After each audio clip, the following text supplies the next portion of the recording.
Olá, boa noite. O N-Blogs começa agora ao vivo para todo o Brasil. E todo ano é a mesma coisa. A chegada do verão é anunciada com a temporada de chuvas e, consequentemente, das enchentes. O lixo é um dos vilões nessa história toda. O rio Tietê, há décadas, é um dos principais problemas de São Paulo, nesse período do ano. Todo ano são gastos quase 30 milhões de reais para retirar lixo e entulho do rio. Mesmo assim, a solução para esse problema parece estar longe do fim. Via movimentada, cartão postal, problema anunciado no período das águas. Já não é a primeira vez que o paulistano encontra a marginal assim. Os alagamentos na marginal do Tietê param o trânsito por horas. A calha foi projetada para o risco de ocorrência de inundação anual de 1%. E hoje? E hoje, inclusive com a sujeira que ela tem no fundo, esse risco está em 20%.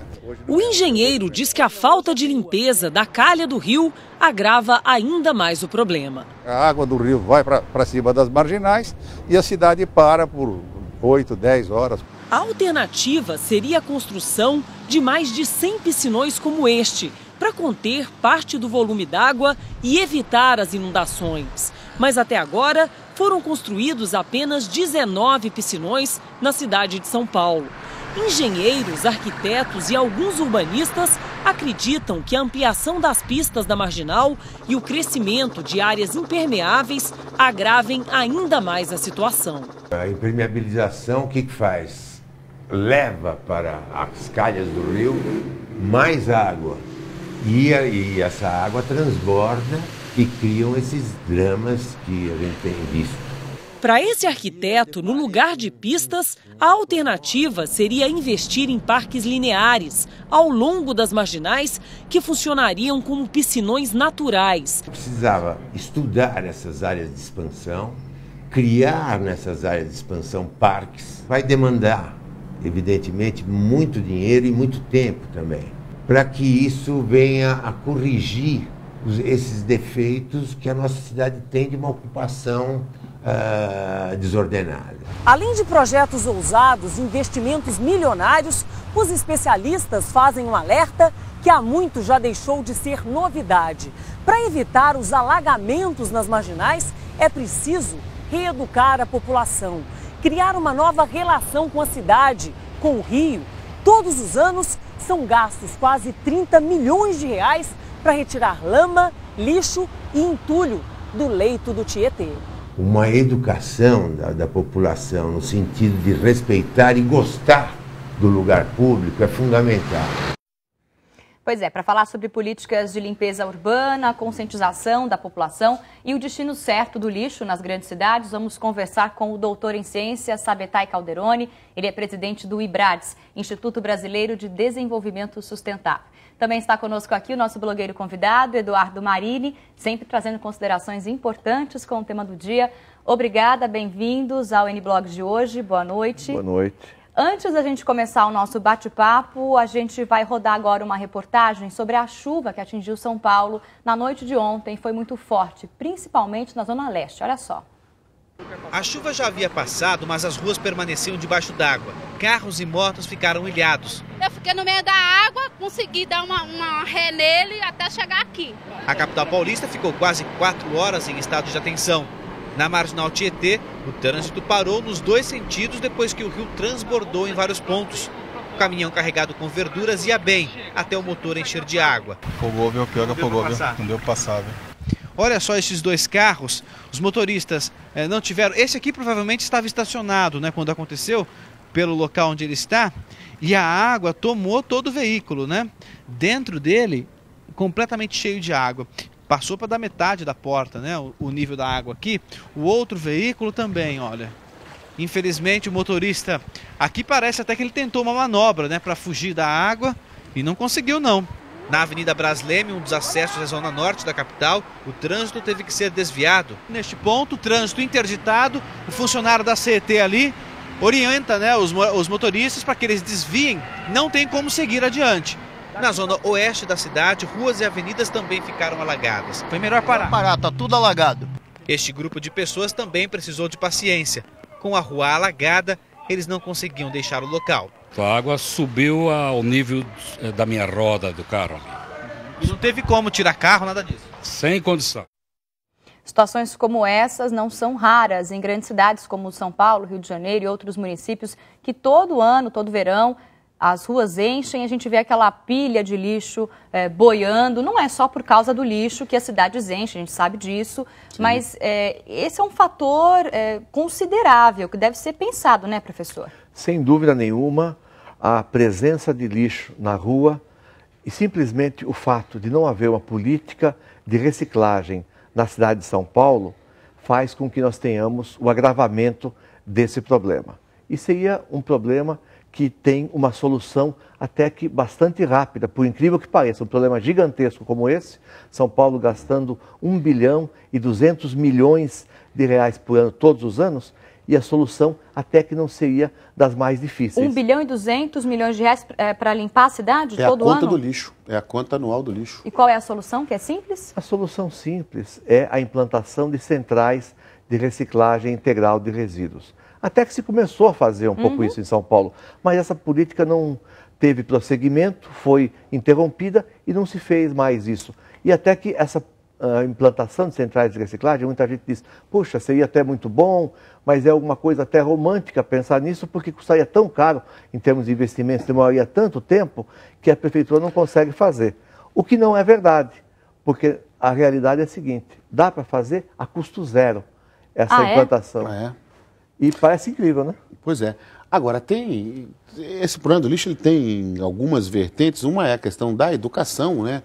Do público, a educação das pessoas, delas se conscientizarem que precisa de um tempo para poder separar o lixo e tal.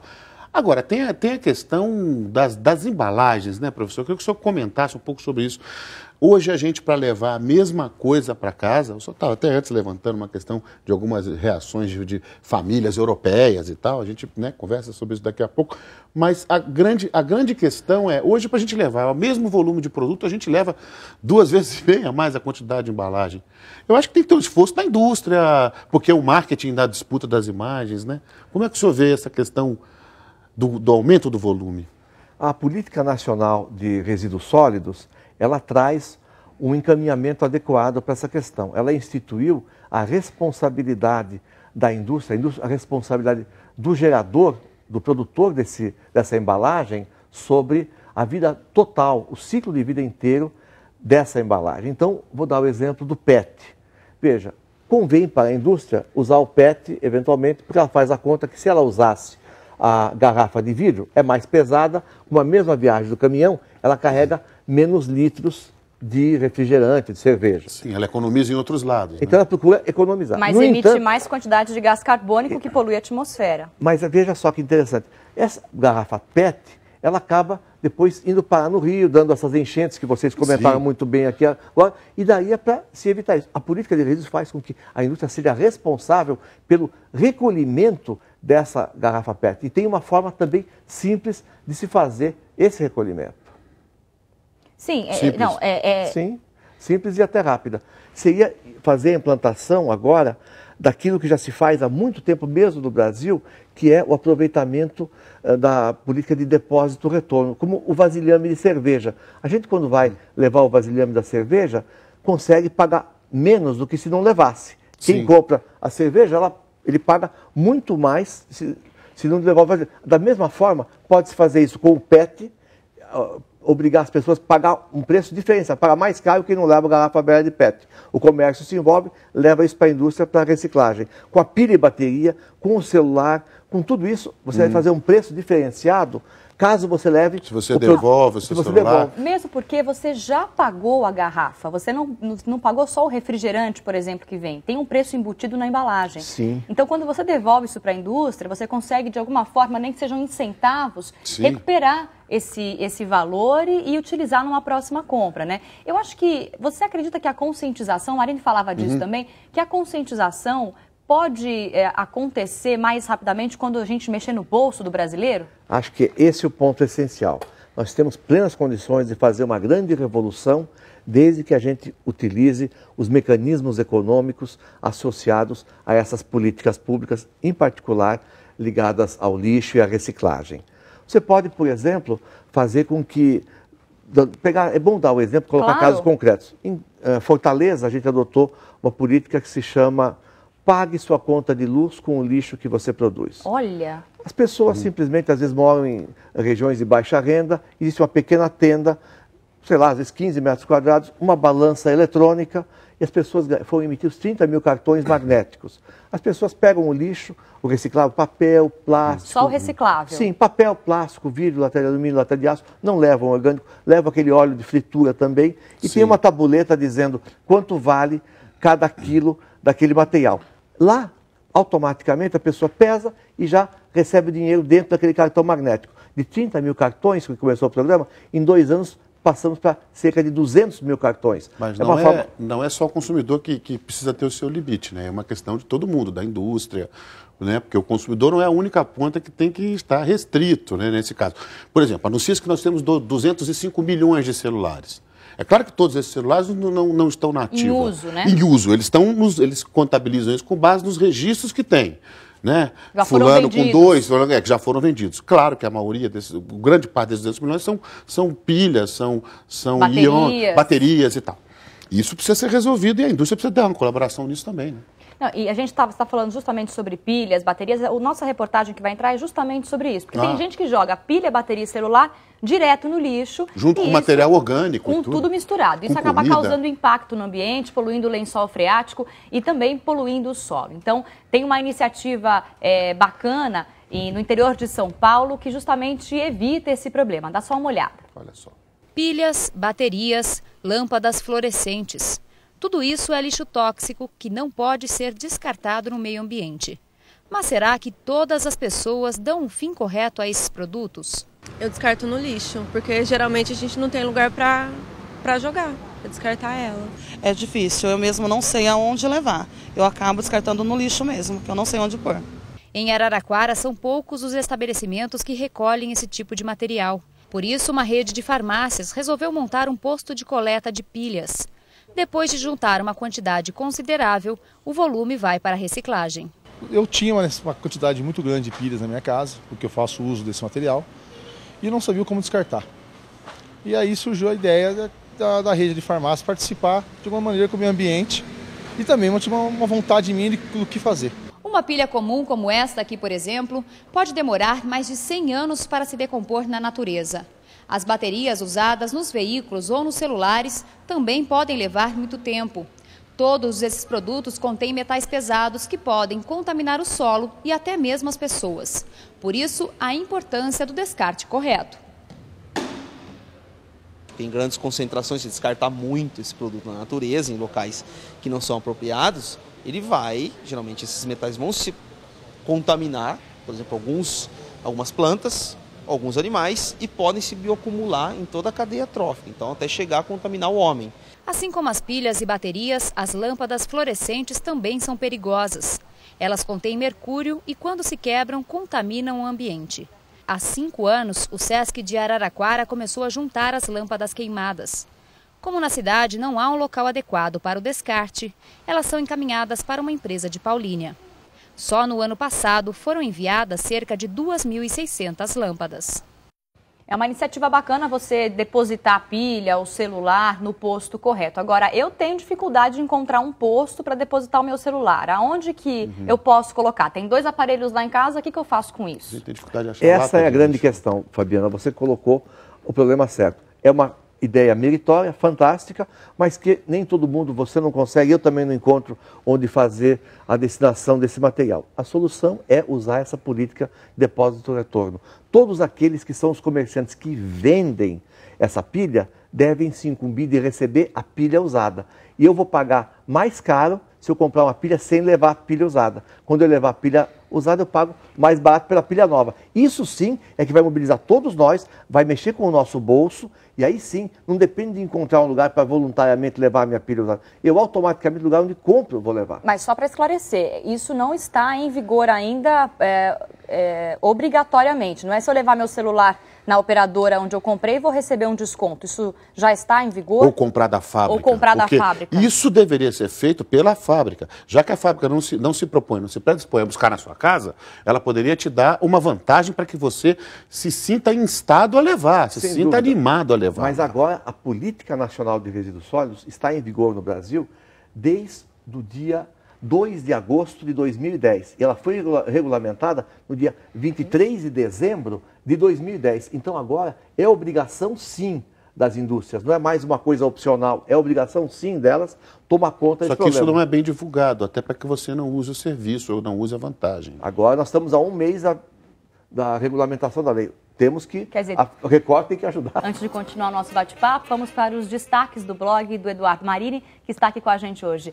Marini, o que temos no seu blog hoje, no R7? Até por coincidência, a gente está falando de lixo real, vou falar de lixo virtual. Eu fiz um post hoje interessante sobre a quantidade de e-mails que se manda no mundo. Ah, é verdade. Estava lendo uma pesquisa que mostra que a humanidade hoje manda 294 bilhões de e-mails por dia. É uma coisa absurda. Todo mundo que usa e-mail é esse valor. E-mails, né? E-mails fora os contatos com redes sociais, as novas formas de contato. E as redes sociais, então, deve ser muito mais. Pois é. Agora, sim, o que vem a chatice disso, a malícia disso é o seguinte. É que praticamente 9 em cada 10 desses e-mails, 89% desses, para ser mais preciso, são spams. São e-mails que você não recebe, é lixo virtual, não é quer dizer incômodo. Nada. Ou seja, a rede seria bem mais leve, bem mais administrável, bem mais limpa, bem mais interessante e racional se a gente não recebesse essa tonelada de lixo. É lixo virtual, é lixo verdadeiro, é lixo real, é lixo para todo lado. E né? polui o seu tempo. Seu tempo lá que você está tendo que apagar todos aqueles e-mails chatos que não dizem nada. Rouba o seu tempo, polui sua cabeça. Gente, quem quiser ler mais os textos do Eduardo Marini, entra no blog dele no portal R7, o endereço aparece aí na sua tela.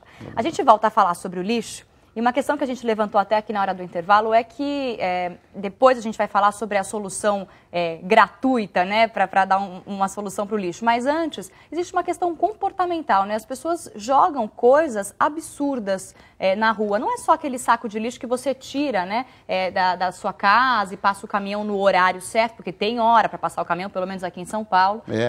Tem gente que joga sofá no Tietê, ou no meio da rua, é móvel, é fogão, geladeira. Tinha um azulão boiando no Tietê, uma coisa absurda. Isso é um problema talvez mais grave do que tentar a prefeitura e o governo dar um destino para isso, né? Quer dizer, você tem que se conscientizar que o lixo que pode te matar, entupindo um bueiro, é o lixo que você joga na rua. Isso. Né? É isso? Mas isso é um problema... Mas há maneiras de incentivar, como você estava dizendo. Exatamente. Se a tonelada custa 18, o serviço público ou o serviço privatizado pode, por exemplo, oferecer menos, né? Explica melhor essa situação. O que eu queria dizer a vocês é exatamente isso. Há uma solução simples quando a gente usa instrumentos econômicos e rapidamente a população se mobiliza e a solução aparece. Porque de dinheiro o povo gosta, né? Exato, todo mundo gosta. A sociedade sabe que, por exemplo, não é bom ter essa enchente, mas às vezes não tem meios e é um problema descartar esse sofá que está incomodando em casa. A solução simples qual é?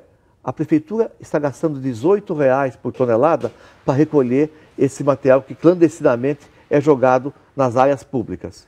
Muito bem, em vez de gastar R$18, ela pode oferecer R$9, a metade para a população, levar até um destino correto. Ela pode criar um posto de entrega voluntária. Ela compra esse lixo no posto pela metade do que ela gasta. Pela metade do que ela gastaria. Para recolher. E as pessoas têm incentivo. E lá o que ela faz com isso? Ela pode criar uma oficina de reciclagem. Claro. 3 ou 4 sofás podem dar 1 ou 2 sofás bons. E os restantes, a parte do material que sobrar, pode ser levado para uma central de reciclagem que pode fazer o encaminhamento disso de uma forma a gerar valor para a sociedade. Quer dizer, tem uma coisa que pode ser feita, é uma questão de você se conscientizar que é sua responsabilidade o lixo que você produz ou aquilo que você quer descartar. Mas não é de mais ninguém. Para além disso, e combinado a isso, é preciso que as pessoas se conscientizem. Aí é o lado do cidadão. O cidadão recebe muito lixo, recebe muita embalagem, ele é entupido na sua casa um monte de coisa. Ok, tudo certo, all right. Mas também tem um lado que é o seguinte, as pessoas são muito levianas para jogar as coisas na rua, jogam de uma maneira, né? Pois é tão feio. É tão feio. Nós estamos falando de objetos grandes.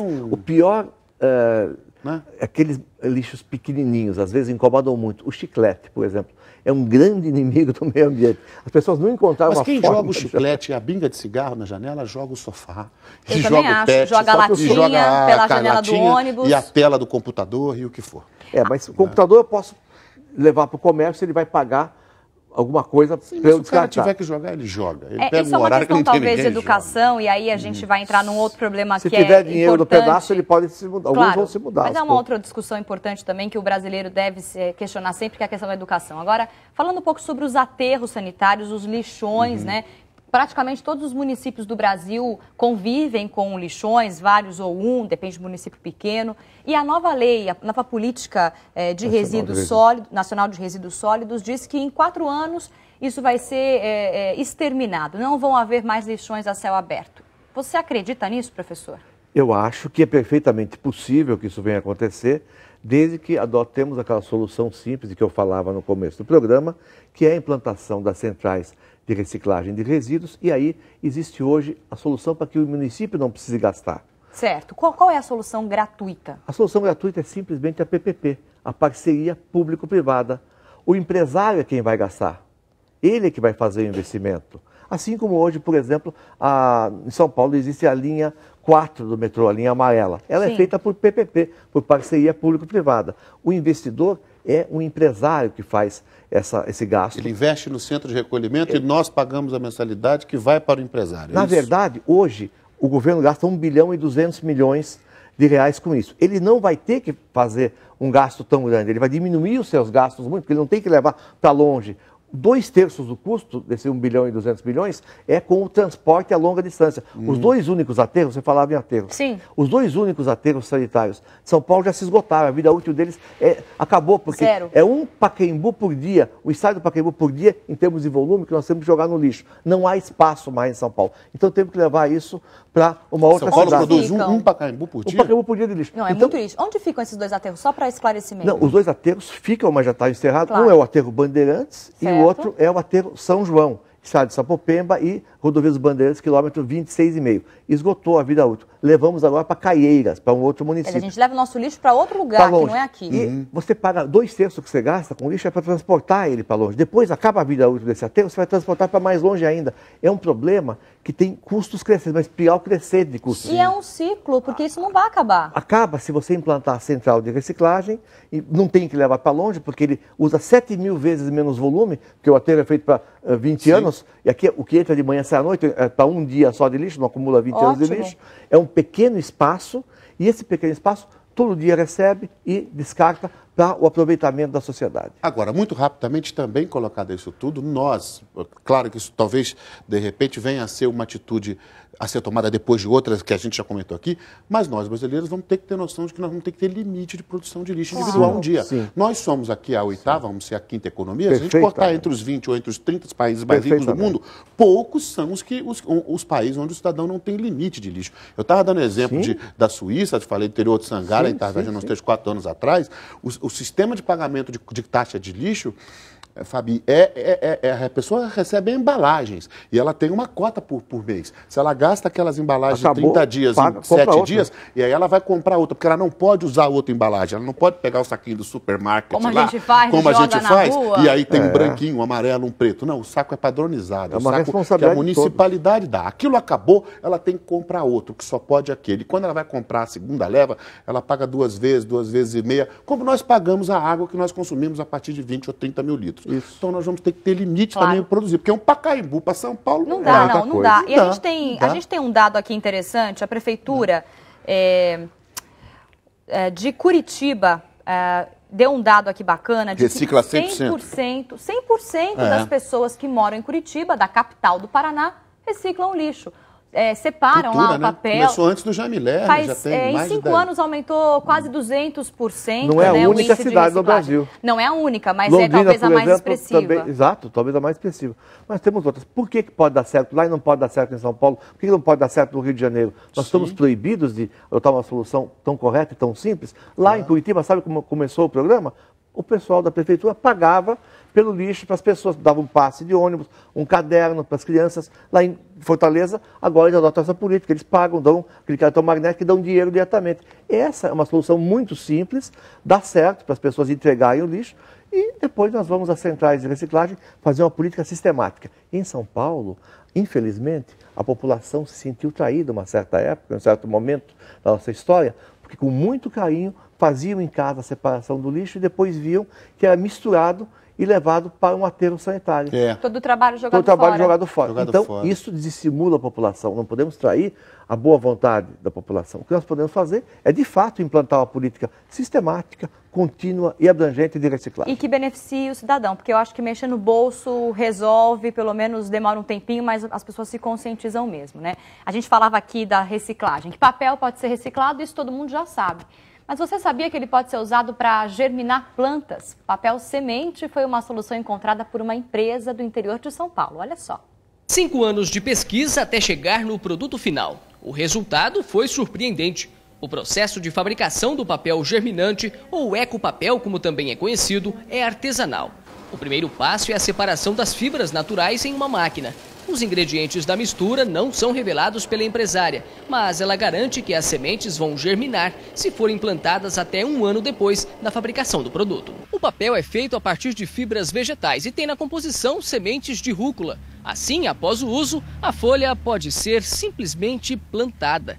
A empresa já estuda, inclusive, a possibilidade de implantar no futuro sementes de árvores na composição do papel, que poderia ser usado, inclusive, em programas de reflorestamento. Estamos trabalhando isso com engenheiros florestais, aí é um projeto mais sério, que demanda mais tempo, e já trabalhando composição de sementes por placa, é um trabalho que eu acredito que vai ainda demorar uns 3, 4 anos. Por enquanto, o produto é usado em convites de casamento, embalagens, agendas. Na fábrica são produzidos mais de 40 tipos de papéis a partir de fibras naturais e resíduos agrícolas, como polpa de grama, palha de arroz e até tronco de bananeira. Nós trabalhamos todo e qualquer resíduo agrícola. Aquilo que antigamente se botava fogo, que não tinha utilidade, nós transformamos em fibra, e transformamos em polpa e transformamos em papel. Como ainda não são fabricados em escala industrial, os papéis reciclados são em média de 10% a 15% mais caros que os comuns. Mesmo assim, a alternativa ecologicamente correta vem ganhando espaço no mercado. O papel, com o advento da tecnologia, ele vai ser cada vez mais, ter um uso mais restrito.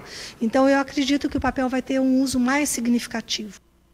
Muito legal, né? Eu já plantei com papelzinho semente, deu certo, bacana, uma nova chance de dar uma vida útil ao papel que talvez fosse descartado. Funciona mesmo? Funciona mesmo. Plantinha cresce, pode ser plantada até comestíveis, né?